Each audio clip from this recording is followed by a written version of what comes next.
بتبدأ القصة ببطلنا اسمه إستا، وهو ماسك شخص من أتباع عيلة مشهورة اسمها عيلة دوكالان، وبيستوجبه وبيقول الشخص لإستا: أنت إزاي كنت مخبي قوتك الحقيقية؟ فبيطلع إستا كتاب وبيسأله عنه، فبيقول الشخص: الكتاب اللي أنت سرقته ده كتاب سحري، وإحنا كنا بندور عليك علشان نرجعه لعيلة دوكالان. فبيسأله إستا إزاي يستخدمه، لكن الشخص ما بيكونش عارف إزاي يستعمله. فبيقول إستا لنفسه: لو كانت عيلة دوكالان عارفة قيمة الكتاب ده ما كانوش رموه في السرداب، اكيد هم مش فاهمين ازاي يستعملوا الكتاب، ومع ذلك فضلت عيلة دوكالان تطاردني كل المسافة دي، يبقى اكيد الكتاب ده مهم. فبيقول له الشخص: سلم الكتاب وهطلب من السيد دوكالان يسامحك. فبيقول له إستا: انت ما عندكش سلطة تعمل كده اصلا، قول كلماتك الاخيرة قبل ما اقتلك. وبيوصل شخص غريب للمكان، فبيحس إستا بخطر كبير، فبيلتفت ليه بسرعة وبيلاقي الشخص ده بتطلع منه هالة قوية. وبيقول الشخص ده لإستا: أنا فهرن فون دوكولان، سيد بيت دوكولان، أعظم عيلة سحر في القارة الشرقية. وبيأمروا فهرن إنه يسلموا كتاب السحر. فبيقول إستا لنفسه وهو خايف: أنا قضيت نص عمري في خدمة عيلة دوكولان، بس دي أول مرة أشوف السيد بنفسه قدامي. وسيدهم الحالي ده بيقول له إنه أقوى واحد في تاريخ العيلة، وبيفتكر إستا شعبية عيلة دوكولان. وبيقول إستا لفهرن: ما ينفعش اديك الكتاب بالبساطة دي. فبيبتسم فهرن وبيضحكوا هما الاتنين، وبيقول إستا لنفسه: يمكن ما كانش لازم أسرق الكتاب، ومن حظ الوحش إن سيد العيلة نفسه قرر يجي علشان يرجعه. الهالة بتاعته مرعبة، ده أقوى ساحر شفته في حياتي. وبنشوف إيد إستا بترتعش من الخوف. فبيقول فهرن: أنا أقدر أقتلك وأخد الكتاب، بس أنت موهبتك مميزة، وبعد ما شفتك اكتشفت إنك هتبقى مفيد ليا، فأنا عندي ليك عرض أحسن. ارجع تاني لعيلة دوكولان وسلم كتاب السحر، وإحنا هنعدي كل اللي عملته. فبيرفض إستا عرض فهرن، وبيفعل إستا قوته وبيقتل الشخص اللي كان ماسكه بالسحر. وبيقول لفهرن: ماتت ناس كتير بسبب الكتاب ده. فبيتعصب فهرن وبيقول له: لو ما نفذتش امري هقتلك. فبيهاجم إستا فهرن وبيقول ليه: مش هنعرف مين الاقوى غير لما ندخل في قتال حقيقي. فبيصد فهرن الهجوم بسهوله، وبيرد الهجوم على إستا. فبيخاف إستا وبيقول لنفسه وهو بيتفادى هجمات فهرن: ده طلع اقوى من اللي كنت متوقعه وما عندوش اي نقطه ضعف. وبيحاول إستا يصد الهجوم، وبيقول فهرن لإستا: انت قلت اننا مش هنعرف مين الاقوى غير لما ندخل في قتال، بس في حاجات بتبان من غير قتال زي الفرق الكبير بين قوتي وقوتك. وبيضرب فهرن إستا، وبيتوتر إستا لما بيشوف الهجوم جاي ناحيته، وبتعمل ضربة انفجار كبير من قوتها. وبيكمل فهرن: انت فضلت عايش لحد دلوقتي لاني كنت متهاون معاك، فيلا قول لي كلماتك الاخيره قبل ما تموت واخلص عليك. فبيساله إستا: لو انا انحنيت وقلت اني راجع تاني لخدمه دوكولان هتقبلني؟ فبيساله فهرن اذا كان فعلا مستعد يعمل كده. فبيقول له إستا: مستحيل طبعا، انا زهقت من اكون خادم ليكم. وبيضرب إستا فهرن بشعاع قوي، وبيصد فهرن هجومه بجدار سحري، وبيضرب إستا وبيقول له: انت غبي، انا هوريك دلوقتي ايه هي القوه الحقيقيه. وبيستعمل فهرن قوته وبيطير في السماء وبيضرب إستا بالبرق. واثناء الهجوم بيشوف إستا اتنين من فصيله الوايفرن بيطيروا في السماء. وقتها قرر إستا انه لازم يبقى حر زيهم. وبعد ما فهرن بيقضي عليه بيقول له: انت قوي فعلا، كنت فاكرك هتموت بسرعه لكنك قدرت تستحمل، اظن ان انت عرفت الفرق بين قوتنا. فبيقول له إستا وهو غرقان في دمه: انت قوي بشكل كبير، دي حاجه ما اقدرش انكرها. فبيقول له فهرن: كويس، شكلك جاهز تتكلم بهدوء، ايه رايك نكمل كلامنا اللي بدأناه؟ فبيقول له إستا: انا مش هبقى خادم تاني. فبيقول له فهرن: انا ما قلتش كده، انا اقصد تبقى سيد عيلة بونجشين. فبيستغرب إستا لما بيسمع كلامه، وبيقول لنفسه: يعني هو عايزني اقسم بالولاء ليه وانا سيد عيلة علشان العيلة كلها تبقى تبع ليهم؟ وبيطلع إستا كتاب السحر، وبيكون فهرن مبسوط ان إستا وافق، وبيدي إستا كتاب السحر لفهرن. ولكن اول ما بيمد فهرن ايده بيحرق إستا الكتاب، فبيتعصب فهرن منه. فبيقول له إستا: من فترة قتل نائب عيلة دوكولان مجموعة من الخدامين، وعيلة دوكولان غطت على اللي حصل. فبيعرف فهرن ان إستا بينتقم منهم. وبيكمل إستا: انا عارف ان حياتنا ملهاش تمن، واصحابي كانوا عارفين برضه، وعلشان كده قررت اعتزل ومستحيل ارجع تاني اشتغل عندكم. وبيقرر فهرن يقتله، وبيطلع فهرن لهب، وبيقول لإستا: ده لهب دوكولان الازرق، ودي نار ابديه ما بتنطفيش، وهتندم على اللي عملته لما تتحرق بيها.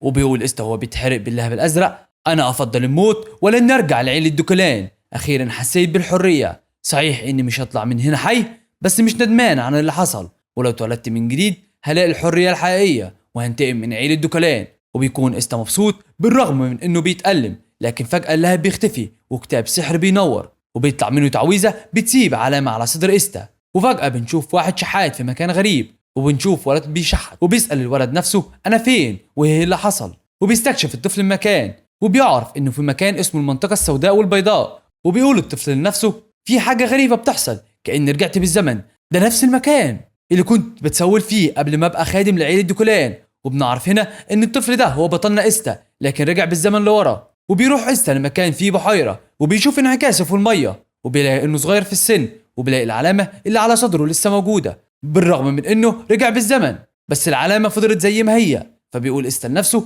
اكيد كتاب التعويذ السحرية هو السبب، بس ازاي يقدر يعمل كده؟ بس طالما جه عائلة دوكولان بنفسه يبقى الكتاب ده كان مهم. وبيكون إستا سعيد انه رجع بالزمن، وبيقول لنفسه انا مش مصدق اللي حصل، مستحيل يكون ده كله حلم، انا هحقق كل اللي نفسي فيه انا واصحابي. وبيفتكر إستا ذكرياته مع واحد صاحبه ساعة لما صاحبه قال له احنا ناس متشردين في المنطقة السوداء والبيضاء وما عندناش اي حاجة ومش قادرين نلبس لبس كويس ولا نتعلم ولا حتى ناكل. وسأل إستا عن اصعب حاجة في ده كله، فقال له إستا اصعب حاجة اننا ما نلاقيش ناكل. وكان إستا وقتها راضي عن حياته، فحاول صاحبه يفهمه سبب المشاكل، لكن إستا ما كانش مهتم، فتعصب صاحبه منه وكمل اللي فعلا صعب اننا مش قادرين على التعليم والدراسة، لو كلنا اتعلمنا ما كانتش سيطرة العائلات الغنية علينا بالشكل ده. وبعد ما بينتهي إستا من استرجاع ذكرياته بيقول لنفسه انا كان نفسي ابني مكتبة ما كان يقرأ فيه اي حد بغض النظر عن الفلوس او المكان او الجنسية، بس مش كفاية، انا عايز ابني برج علشان بحب المباني الطويلة. وبيتخيل إستا المكتبة والبرج اللي نفسه يبنيهم، وبيفكر إستا في طريقة علشان ينتقم من عيلة دوكولان. وبيكمل انا هدي سر عيلة دوكولان لكل الناس، وهخلي المتشردين واولاد النبلاء المنبوذين كلهم يكونوا معاهم نسخة. والمفاجأة ان غلاف الكتاب هيكون عليه شعار عيلة دوكولان وجواه السر اللي بيعتبروه اغلى من حياتهم. وبيتخيل إستا الناس وهي بتكتشف سر عيلة دوكولان، وبيكمل مجرد الفكرة بتخليني متحمس، بس المشكلة ازاي اجيب السر ده، بس مش مهم لان لو فعلا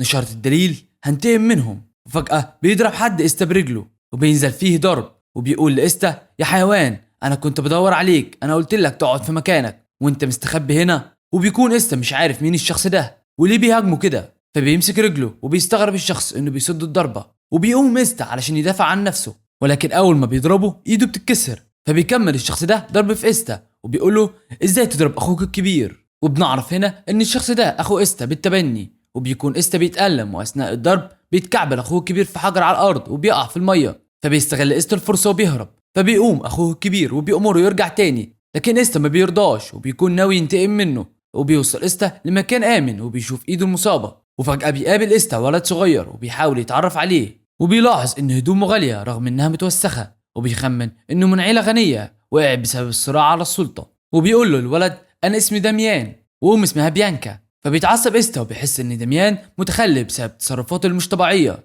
فبيطلب منه إستا انه يمشي، لكن داميان بيفضل واقف. وبيكون إستا متضايق منه وعايز يضربه، وبيمد داميان ايده ناحيته وبيعرض عليه انه يعالجه، وبيستعمل قوته السحريه على إستا. فبيتفاجئ إستا وبيقول ده مش سحر عادي، دي تقنيه نور الشفاء، وده الفن السحري لعيلة بلاندو اللي سقطت بسبب عيلة دوكولان. انا حاسس ان في حاجه مش طبيعيه في الولد ده، لانه مش طبيعي يكون طفل من بلاندو في المنطقه السوداء والبيضاء، والمفروض ان عيلتهم تكون قويه في الزمن ده. ولما بيكلم إستا داميان بيلاحظ على داميان ان كل عين من عينيه لونها مختلف، فبيخاف إستا وبيقول لنفسه ده باسمه وحش بلاندو لانه السفاح مجنون ومحدش يقدر يقتله. وبعد ما بيخلص داميان بيقعد يضحك مع إستا، وبيكون إستا لسه متوتر منه، وبيفتكر إستا ذكرياته في حياته اللي فاتت، وبيقول لنفسه زمان جالي امر مباشر من عيلة دوكولان ان اروح لعيلة بلاندو، وكان مع إستا شخص تاني، وساعتها سأل إستا الشخص اللي معاه ليه ندخل في مشاكل بين عيلة بلاندو وعيلة دوكولان. فقال له الشخص التاني بيقولوا ان في وحش قتل عشرات المحاربين هناك، وكان إستا مش عارف ايه الوحش اللي قابلوه هناك. ولما شاف إستا الوحش اتفاجئ وحس بالخوف، لان الوحش ده هو داميان وكان بيقطع في البشر بشكل بشع، ولما بيتصاب بيستعمل سحر الشفاء بتاع بلاندو، وكان واقف بيضحك وهم بيهاجموا عليه. وبنرجع تاني للحاضر، وبيكون داميان شخص لطيف مع إستا، وبيسأل إستا نفسه ليه الوريث المباشر لعيلة بلاندو موجود في مكان زي ده. وبيقول داميان لإستا يلا ناكل علشان انت مصاب ومحتاج اكل. وبيضطر إستا يسمع كلامه، لكن بيسأله على الفلوس، فبيطلع داميان كيس مليان عملات ذهبية، فبيقول إستا من دلوقتي احنا بقينا اصحاب. فبيستغرب داميان من كلامه، وبيكمل إستا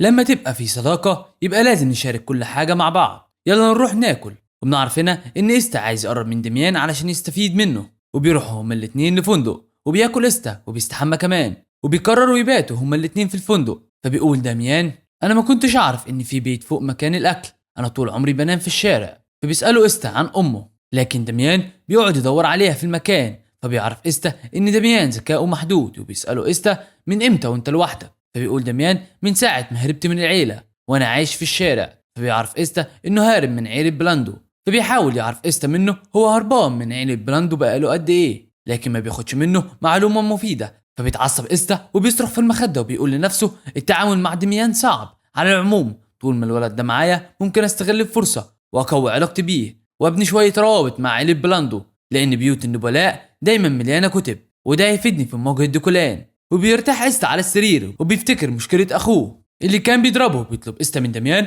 انه ما يلمسهوش علشان بيتمرن على تقنية سحرية. وبينام استا على السرير وبيقول لنفسه في حياتي اللي فاتت استخدمت مخطوطات سحرية علشان ازود بيها قوتي، كنت بتسلل للعائلات الغنية واسرق تقنياتهم. وبيفتكر استا فهرن وبيكمل بس القوة اللي شفتها قبل ما اموت كانت اقوى من اي حاجة شفتها قبل كده، علشان كده لازم اتعلم فنون التكوين السماوي، ودي هي التقنية الاقوى لعيلة دوكولان ومصدر كل سحرهم، وقادرة تحتوي على كل سمة عنصرية. وبيبتدي استا انه يتمرن على السحر، لكن بيحس بألم شديد في العلامة اللي على صدره، وبيقول لنفسه انا حاسس بنار بتجري في عروقي بس لازم اقاوم علشان اتعلم فن التكوين السماوي. وبيلاقي حاجات بتطلع من ايده، فبيفتكر المحاربين وهما بيتدربوا، وبيعرف انه ما بيقدرش يستخدم تقنيات عالية المستوى غير السحرة الكبار، وعلشان يوصل للمستوى ده لازم يخلي كمية كبيرة من المانا تمر بجسمه. فعلا بيطبق ده، لكن بيصحى من النوم وبيسأل دميان هو فضل مغمى عليه قد ايه، وبيبص في ايده بيقول لنفسه المانا استقرت في جسمي بكمية كبيرة،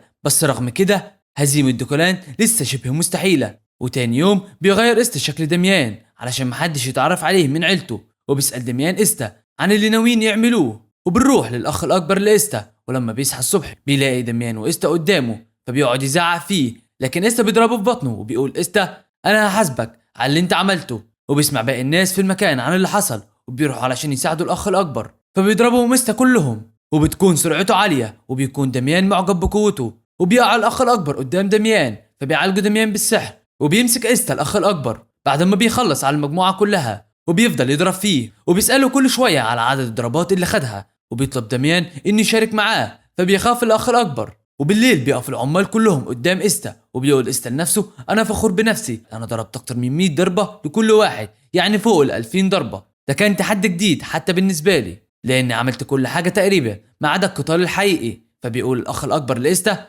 ممكن نمشي دلوقتي، أظن كده خدنا كفايتنا. فبيوافق إستا، فبيعرفوا الأخ الأكبر إن ده بيته هما اللي قاعدين. فبيقول له إستا يعني عايزنا إن إحنا نمشي، وبيرفض إستا إنه يمشي. فبيمشي العمال كلهم وبيحس إستا بحد جاي ناحيته، وبيلاحظ إنه سريع بس في نفس الوقت حريص، وبيلاحظ إن المنة بتاعته قوية وصعب يقضي عليه. فبيقول إستا لنفسه لما اشتغلت مع عائلة دوكولان اتعرضت لمواقف زي دي كتير، فبيجمع كل المانا اللي يقدر عليها في إيده، وأول ما بيشوف الخصم جاي ناحيته بيضربه بطلقة مانا، لكن بيظهر الخصم وبيطلع راجل كبير وبيتعرف عليه دميان، وبيطلع الراجل ده خادم عيلة بلاندو واسمه ألفريد، وكان بيدور على دميان بقاله فترة. وأول ما بيشوف ألفريد دميان بيركع على الأرض وبيقول له وهو بيبكي أنت مش عارف قد إيه أنا كنت بدور عليك، كنت فين وإيه اللي كنت بتعمله، ده أنا ما نمتش لحظة من كتر قلقي عليك. فبيحاول دميان يبعده عنه، لكن ألفريد بيقول له مش هسيبك غير لما ترجع لبيت العيلة حتى لو هتقتلني،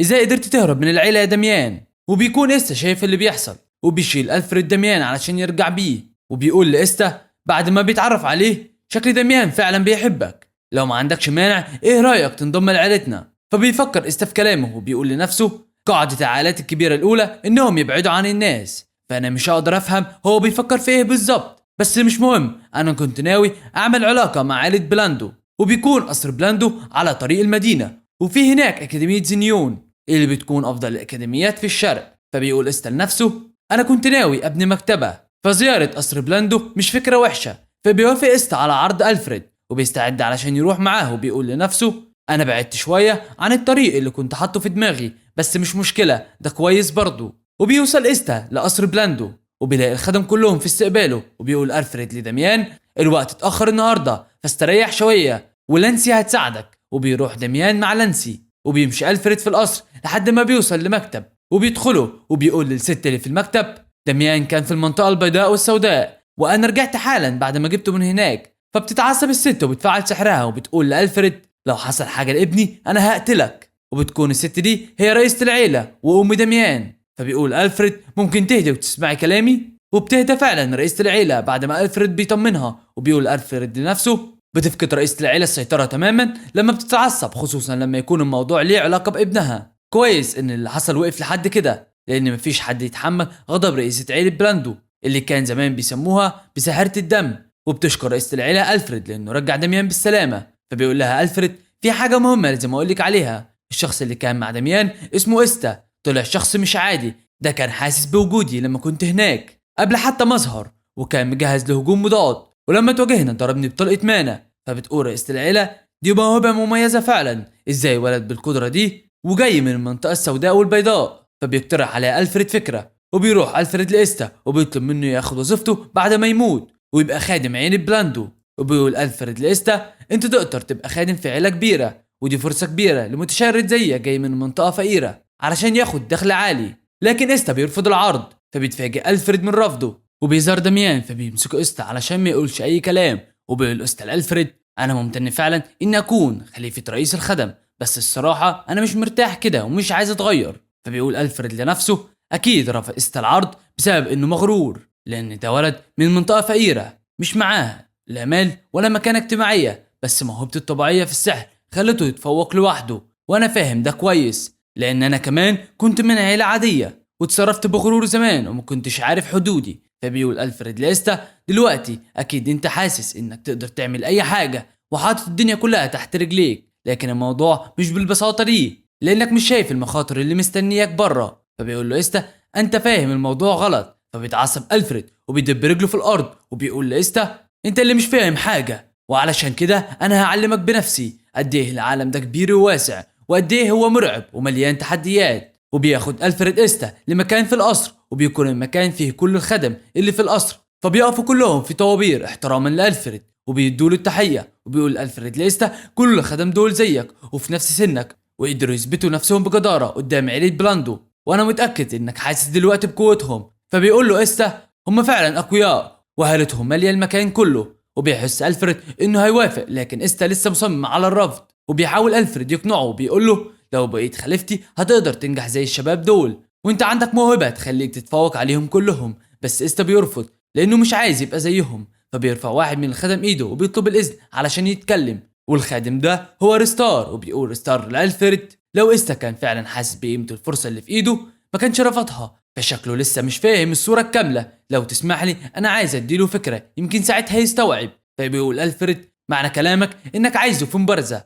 فبيرد ريستار أيوة عايزه في مبارزة علشان أوريه قوتنا الحقيقية. فبيقول ألفريد لنفسه هو مغرور شوية بس الفكرة مش وحشة. وبيعرض ألفريد فكرة المبارزة على إستا، فبيفكر إستا في الموضوع وبيقول لنفسه أنا فهمت دلوقتي، أنا بالنسبة ليهم مجرد عقبة علشان ما ينفعش يسمحوا لشاب متشرد زي أنا إنه ياخد مكانهم، ده أكيد الانطباع اللي واخدينه عني. فبيوافق إستا بس بشرط إنه يختار خصومه، وبيختار إستا ريستار وأربعة تانيين، يعني هيواجه 5 لوحده. فبيستغرب ريستار وألفريد من اللي عايزه إستا، فبيضحك ألفريد وبيقول لإستا كده أنت تستاهل تبقى خليفتي بس أنت لازم تتحمل نتيجة قراراتك. فبيعرفوا إستا إنه مستعد يتحمل المسؤولية. فبيقول ألفريد لإستا لو صمت دقيقة واحدة بس قدامهم هكافئك، لكن لو فشلت هتتحمل المسؤولية. فبيفهم إستا إن المسؤولية معناها إنه يبقى رئيس الخدم بدل منه. وبيقول إستا لنفسه العجوز ده واضح إنه بيحاول يوقعني في الفخ، لكن إستا بيوافق وبيبدأ التحضير للمبارزة، وبنشوف حلبة كبيرة وحواليها جمهور. وبيقول واحد لألفريد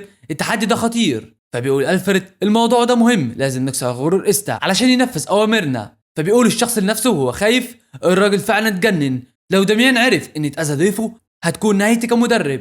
وبيكون دميان ولانسي واقفين جنب المدرب، فبيقول المدرب لدميان صاحبك دلوقتي في ورطة حقيقية، أرجوك وقف رئيس الخدم عن اللي بيعمله. لكن دميان بيكون مش فاهم حاجة وعايز يشارك في اللعب، فبيقسم المدرب إنه يلغي المبارزة. وبتقول لانسي لدميان لو شاركت في اللعب هناك أمك هتزعل منك. وبيؤمر ألفريد المدرب إنه يبدأ المبارزة فورا. فبيقول المدرب لنفسه مفيش حل تاني، لازم أنفذ الأوامر. وبتقول لانسي لدميان قبل ما تسيبه هروح وارجع بسرعة بس اوعى تلعب هناك. وبيشرح المدرب قوانين المبارزة وبيقول للمبارزين ده مش مجرد نزال جماعي، دي معركة إبادة كاملة. القتال هيكمل لحد ما طرف يرفع الراية ويستسلم، بس المدرب يقدر يوقف القتال في أي لحظة، فخلي بالكم. وبيكون ريستار متغاظ من إستا وبيقول لنفسه إستا فاكر نفسه مهم علشان دميان ورئيس الخدم عامله كأنه مميز، فافتكر إنه فوق الكل، بس أنا هازمه وهفضح حقيقته قدام الكل.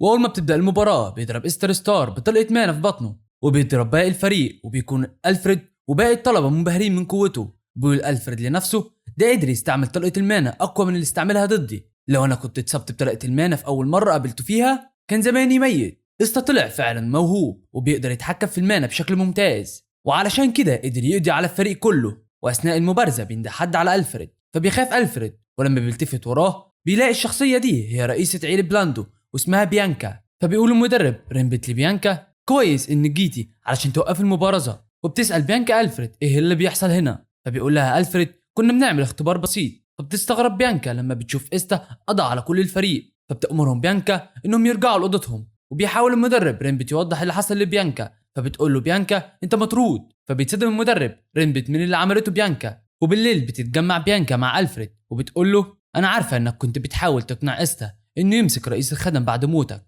بس اللي عملته ده كان غلط. فبيقول لها الفريد انا اسف، انا فعلا غلطت المره دي وهقبل اي عقاب. فبتقول له بيانكا انا سمعت ان استا اتخانق مع المتدربين، ايه اللي حصل هناك؟ فبيقول لها الفريد استا قدر يغلبهم لوحده واستعمل طلقه المان اللي قلت لك عليها قبل كده، بس المره دي ضاعف قوتها 4 أو 5 مرات. فبتقول له بيانكا ده معناه انه شاطر في التحكم في المانا، لان مهما كان الساحر شاطر التعامل مع مانا بس من غير اي سحر مش حاجه سهله. انا ما كنتش مبين اعجابي بيه، بس اللي شفته كان مبهر فعلا لانه قدر يغلب 5 متدربين لوحده. وبتسال بيانكا الفريد ايه رايك نعرض عليه منصب الوريث؟ فبيقول لها الفريد الولد رافض الفكره تماما. فبتقول له بيانكا نادي لإستا لو سمحت وانا هتعامل معاه. ولما بيجي إستا بترحب بيانكا بيه وبتطلب منه يقعد معاها، وبيكون دميان موجود. وبتقدم بيانكا علبه لإستا وبتقول له دي الهديه اللي وعدك بيها الفريد. فبيفتكر إستا الهديه اللي وعدوا بيها الفريد لو فاز في المباراه. وبيتفاجئ إستا وبيقول لنفسه ما كنتش متوقع اني هاخد هديه بالسرعه دي، وكمان ان بيانكا هي اللي تقدمها بنفسها. ولما بيفتح إستا العلبه بيتفاجئ لانه بيلاقي ترياق سحري، وبيقول إستا لنفسه ده ترياق من الدرجه العاليه وبيتقدم بس للمجندين اللي بينضموا لفرق السحرة ال5 الأقوى. بس مش معقولة تديني هدية زي دي بدون مقابل، حتى لو كانت مكافأة أكيد في غرض وراها. وبتفهم بيانكا إيه اللي بيفكر فيه إستا، فبتطمنه وبتقول له تقدر تشربها وانت مطمن، دي مقابل إنك ساعدت ابني دميان في المنطقة البيضاء والصحراء، وكمان اعتذار ليك عن اللي حصل النهاردة. فبيسألها إستا هو أنا لو شربت الترياق ده معناه إني هبقى تبع بلاندو؟ فبتطمنه بيانكا وبتفهمه انه مش ملزم باي حاجه. وبيكون إستا مش مصدق انه هياخد هديه زي دي بدون اي مقابل، وبيكون فرحان بالهديه. وبتقول بيانكا لإستا انا عندي اقتراح ليك. فبيتاكد إستا من كلامه لنفسه وان في حاجه ورا الموضوع ده. فبتشاور بيانكا على ابنها دميان وبتقول لإستا احنا هنجهز لك بطاقه قبول في الاكاديميه مع دميان ابني. فبيسالها إستا عن موضوع الاكاديميه، فبتقول بيانكا كان مفروض دميان يدخل السنه اللي فاتت بس هو رفض بشده فاجلناها للسنه دي، لكن ما كنتش متوقعه انه يهرب، علشان كده انا بطلب منك تروح الاكاديميه معاه لان دميان معجب بيك. وبيقول دميان لو هروح الاكاديميه مع إستا يبقى ما عنديش مشكله. فبيفكر إستا وبيقول لنفسه بيانكا خايفه ان دميان يهرب تاني للضغط عليه انه يدخل الاكاديميه. اني انضم للاكاديميه فكره كويسه، بس انا حاسس ان في فخ بيدبروه ليا. فبيقول إستا لبيانكا هفكر في الموضوع الاول وهبلغك بقراري. فبتديله بيانكا فتره علشان يفكر، وبتساله انت ليه رفضت عرض الفريد انك تبقى الوريث ليه بعد ما يموت؟ فبيفكر إستا ما بيرضاش يقول لها الحقيقه وبيديها اعذار مختلفه. وبيكون الفريد سامع الحوار من ورا الباب، وبيرجع إستا اوضته وبيتدرب وبيلاحظ ان المانا بتاعته زادت. وبيفكر إستا في موضوع الاكاديميه وبيقول لنفسه انا هدخل الاكاديميه لان ده هيساعدني احقق هدفي وانتقم من عيله دوكلان، بس انا حاسس ان في فخ في موضوع الاكاديميه ده. ولما بيطلع إستا من اوضته بيقابل شخص غريب وبيسال الشخص ده إستا عن اسمه، وبيلاحظ إستا انه شعره فدي زي شعر عيل بلاندو، فبيخمن ان ده قريبهم. فبيكذب عليه إستا وبيقول له انه حد تاني. فبيحاول الشخص ده يتعرف على إستا من خلال الاوصاف اللي سمعها عنه، لكن إستا بيقدر يضحك عليه. وقبل ما بيمشي الشخص ده بيجي الفريد وبيندى على إستا باسمه وبيكشفه قدام الشخص الغريب. فبيتعصب الشخص وبيقول له ازاي تكذب عليا انا هقتلك. لكن قبل ما يتخانقوا بيبص الفريد للشخص الغريب، فبيفهم الشخص ده انه ما ينفعش يتخانق مع إستا. فبيقول الشخص الإستا وهو ماشي: قابلني في قاعة السحر بعد شوية. وبيسأل ألفريد إستا: في إيه بينك وبينه؟ فبيقول له إستا: مفيش حاجة حصلت. وبيقول إستا لنفسه: هتعامل مع الشخص ده بعدين. وبيطلب إستا من ألفريد إنه يقابل بيانكا. وبيقابل إستا بيانكا تاني يوم الصبح، وبتسأله بيانكا عن قراره بخصوص الأكاديمية. فبيعرفها إستا إنه موافق يروح الأكاديمية مع دميان. فبتفرح بيانكا وبتقول لإستا: أنا مبسوط إنك خدت قرار بسرعة، ارتاح أنت وإحنا هنجهز كل حاجة قريب. ولما بيمشي إستا بيظهر ألفريد من ورا الباب، وبيكون سامع الحوار اللي حصل. وبيفرح إن إستا وافق يروح الأكاديمية مع دميان. وبيقول ألفريد لبيانكا: أنا كنت عارف إنه هيوافق. على العموم أنا حضرت الخطة علشان نخليه ينفذ طلباتنا. إحنا هنسدد ليه مصاريف الفصل الدراسي الأول، وهنخليه هو يدفع مصاريف الفصل الدراسي التاني. وطبعا مش هيقدر يدفع المصاريف لأنه فقير، فإحنا هنساعده وهنخليه ينفذ أوامرنا في المقابل. فبتفكر بيانكا وبتقول لنفسها: إحنا قدرنا نقنع إستا، بس أنا حاساه مش واثق فينا. وبنشوف إستا وهو رايح القاعة السحرية علشان يقابل الشخص الغريب. ولما بيدخل إستا بيلاقي واحد تاني بيدله على الطريق لحد ما بيلاقي الشخص الغريب قدامه. وبيقول الشخص الغريب: أنا اسمي هنجي وأنا الأخ الأكبر لدميان. فبيتفاجئ إستا من كلامه. وبيقعد إستا وهنجي مع بعض وبيشربوا شاي. هتسألني بيشربوا شاي إزاي وأنت عرفت إزاي؟ ولا هم بيشربوا شاي وشال عروسة كمان. وبيقول هنجي لإستا: أنا شغال نائب العميد في أكاديمية زينيون للسحر. فبيقول إستا لنفسه: مستحيل عيلة كبيرة زي عيلة بلاندو تحط حد من نسلها في منصب نائب عميد أكاديمية زينيون للسحر لمجرد إنه من العيلة. ده معناه إنه مهاراته هي اللي أهلته للمنصب ده، وإنه هو قوي. وبيقول هنجي لإستا: أنت ترشحت لدخول أكاديمية زينيون، دي فرصة كويسة وهتتعلم كتير، وأنا كمان خريج أكاديمية زينيون في دفعة 145. فبيستغرب إستا إنه يتكلم عن الموضوع ده. فبيقول هنجي: طيب قبل ما ندخل في صلب الموضوع في حاجة محتاج أتأكد منها، وهي إذا كان عندك استعداد تخاطر بحياتك علشان عيلة بلاندو. وقتها بيخاف إستا من كلامه. فبيكمل هنجي: ده موضوع يمس سمعة عيلة بلاندو، فلو أنت جاهز تخاطر بحياتك هديلك الكتاب ده. والكتاب ده فيه التقنية السرية لعيلة بلاندو، وهي تقنية نور الشفاء. وبنروح لجنينة القصر وبنشوف واحدة في الجنينة، وبتطلع بيانكا وبتقول لنفسها: كويس إن موضوع انتقال دميان للأكاديمية اتحل أخيرا. إستا فعلا صاحب وفي وموهبته مميزة، مع إن ألفريد بيقول عنه متهور شوية ووقح، بس كل الشباب في سنه كده. لكن لازم أتحكم في إستا علشان أحافظ عليه، لأنه ممكن يسيب ابني دميان في أي لحظة. وبنرجع تاني لإستا وهنجي، وبيكون إستا مستغرب إن هنجي عرض عليه تقنية عيلة بلاندو السرية. وبيحاول إستا يفهم إيه اللي بيفكر فيه هنجي، لكن ما بيعرفش يفهمه. فبيقول هنجي لإستا: الموضوع خطير، فما تتسرعش في ردك دلوقتي، فكر كويس وقول لي. فبيقول إستا لهنجي بكل برود: لو أقدر أنفذ المهمة هعملها، لكن لو مش قادر يبقى لأ. فبيتعصب هنجي وبيقول لإستا: مادام عرفت السر يبقى ممكن تعرض حياتك للخطر، ولو عرفت السر ورفضت أنا ممكن أقتلك. فبيرد إستا بكل برود: طيب اقتلني وخلاص، الحياة بنعيشها المرة واحدة. فبيفعل هنجي قوته وبيستعد علشان يقتل إستا، وإستا ثابت مكانه ومستعد للموت. ولكن فجأة بيوقف هنجي مرة واحدة وبيقول لإستا: انت كده وفيت الشروط وعديت الاختبار. وبيطلع اللي عمله هنجي ده علشان يختبر الثبات الانفعالي لإستا، وإستا نجح في الاختبار. وبيقول هنجي لإستا: انا هتكلم معاك بصراحة، انا كنت محتاج شخص اثق فيه، ومش عايز يكون من عيلة بلاندو، واولاد المناطق الفقيرة ما اقدرش اثق فيهم، ودميان لسه طفل وما عندوش خبرة كبيرة في تقييم الناس، وانا ما قدرتش اقوم بالمهمة بنفسي علشان متراقب من عيلة دوكولان. فبيستغرب إستا اول ما بيسمع اسم عيلة دوكولان وبيسأله عن السبب. فبيقول هنجي لإستا: انا ببحث في سحر الاصول السماويه بتاع عيله دوكولان، لكن عيله دوكولان كشفتني، والسحر ده هو اساس كل فنون عيله دوكولان السريه. وبيفتكر إستا ذكريات من حياته اللي فاتت، وبيقول لنفسه: في حياتي اللي فاتت اللي خلى عيله دوكولان تمحي عيله بلاندو من الوجود هو تقنيه الاصل السماوي الجديد اللي هنجي بيدور عليها دلوقتي. وزمان كان شاف فيها قوه وامكانيات رهيبه، وعلشان كده فهرن خاطر بعيله دوكولان كلها وهجم على عيله بلاندو علشان يوصل للتقنيه دي. وبيفتكر إستا لما واجه فهرن وشاف قوة تقنية الأصول السماوية، وبيقول هنجي لإستا: كفاية كلام، خلينا في المهم. أنا ما قلتش لعيلتي إني بدور على تقنية الأصل السماوي، وتقريبا عيلة دوكولان زرع الجاسوس وسطنا، بس مهما دورت ما عرفتش أوصل ليه. فبيقول إستا: لو البحث السري ده اتسرب يبقى أكيد اللي سربه حد قريب منك. فبيقول هنجي: ده مش صح، لأنهم لو عرفوا طريقة الأصول للتقنية كانوا استعملوها قدام الناس. فبيقول إستا لهنجي: انت تقدر تنضم لعيلة دوكولان وتبيع ليهم السر بنفسك. فبيقول هنجي: انا اقدر اعمل كده، بس ما اقدرش اخون عيلة بلاندو. وبيقول هنجي لإستا: دلوقتي انا محتاج منك خدمة سرية بعيدة عن عيلتي، بما انك مش متورط معاهم ولا حد يعرف انك من العيلة، وأوعدك إنك هتاخد مكافأة تليق بيك، والمهمة هي إنك تاخد الورقة دي وتوصلها للأستاذ بارون في أكاديمية زينيون، لأن في ناس كتير شغالة في البحث ده، والجزء اللي أنا شغال عليه دلوقتي واقف ومش عارف أحقق فيه أي تقدم، ولو نفذت المهمة هديلك تعويذة نور الشفاء. فبيستغل إستا الفرصة وبيقول لهنجي أنا هاخد تعويذة نور الشفاء كتعويض عن المخاطرة، وكمان هاخد تعويذة الأصل السماوي الجديد أول ما تكمل. فبيتضايق هنجي من استغلال إستا،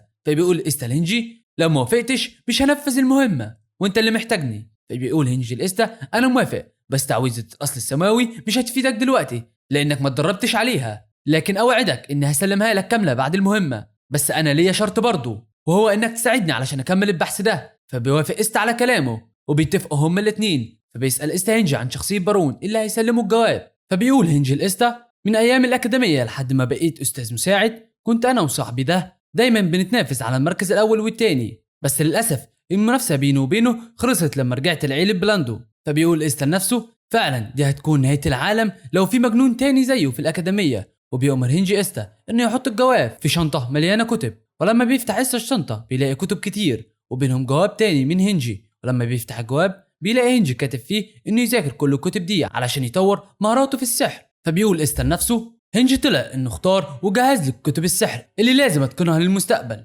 ولما بيفتح إستا الكتاب بيلاقي ان طريقه التعليم سهله ومترتبه حسب درجات السحر، بيعرف وقتها ان هنجي عبقري في شغله. ولما بيبدا إستا في الدراسه بيلاقي ان عدد الكتب هو 132 كتاب، ودي مش مجرد كتب عاديه، لان بالكميه دي اي حد عايز يتعلم السحر يقدر يبني اساس قوي لنفسه. وبيقول إستا لنفسه زمان كنت بفكر املا البرج كتب وبس، لكن دلوقتي الوضع اختلف، البرج هيكون مكان لنشر العلم لكل اللي بيدوروا عليه. وبنرجع تاني لهنجي وهو قاعد لوحده وبيفكر وبيقول لنفسه لو إستا طلع قوي هخليه يوصل للبحث، لكن لو طلع ضعيف هستغله واخلص منه. بس إستا طلع فعلا شخص مثير للاهتمام، واضح انه مخبي حاجات كتير. وبيفتكر هنجي نظرة وكلام إستا لما هدده بالقتل وبيقول لنفسه ده مش مجرد كلام، إستا كان فعلا بيستهين بالموت، هو مختلف عن باقي الناس، واضح ان الإيد صاحب ليه نفس هدفي. تاني يوم بيستعد إستا علشان يروح لأكاديمية زينيون، لحد ما بتيجي لانسي وبتقول له سيد إستا جه وقت الرحيل.